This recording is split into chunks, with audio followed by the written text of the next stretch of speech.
সন্তান বাহিরে যাওয়ার সময় অবশ্যই তিনটি দোয়া পরে তাকে ফু দিয়ে দিবেন।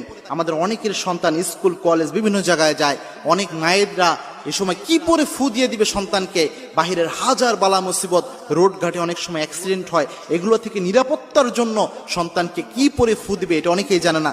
অবশ্যই তিনটি পরে সূরা পরে সন্তানকে ফু দিয়ে দিবেন, তিনটি দোয়া পরে। এই তিনটি দোয়া রাসূল সাল্লাল্লাহু আলাইহি ওয়াসাল্লাম নিজে প্রেসক্রাইব করেছেন এবং অত্যন্ত অথেন্টিক হাদিস, সহিহ হাদিসের মাধ্যমে এই তিনটি দোয়া প্রমাণিত। রাসূল সাল্লাল্লাহু আলাইহি ওয়াসাল্লাম, সাহাবা একরাম এই তিনটি আমল করতেন। প্রথম যে দোয়াটা রয়েছে এটা তিরমিজিতে হাদিস এসেছে, রাসূল সাল্লাল্লাহু আলাইহি ওয়াসাল্লাম নিজে বলেছেন, আল্লাহর হাবিব সাল্লাল্লাহু আলাইহি ওয়াসাল্লাম বলছেন, যখন তোমাদের কেউ ঘর থেকে বের হয় তখন যেন ওই ব্যক্তি পড়ে বিসমিল্লাহি তাওয়াক্কালতু আলাল্লাহ ওয়ালা হাওলা ওয়ালা কুওয়াতা ইল্লা বিল্লাহ। এই দোয়া পড়ে যেন নিজের মধ্যে ফু দেয়। এটা যদি পড়তে পারে ওই ব্যক্তিকে আল্লাহ নিজে হেফাজত করে দেয়। সুবহানাল্লাহ। কোনো ব্যক্তি যদি ঘর থেকে বের হওয়ার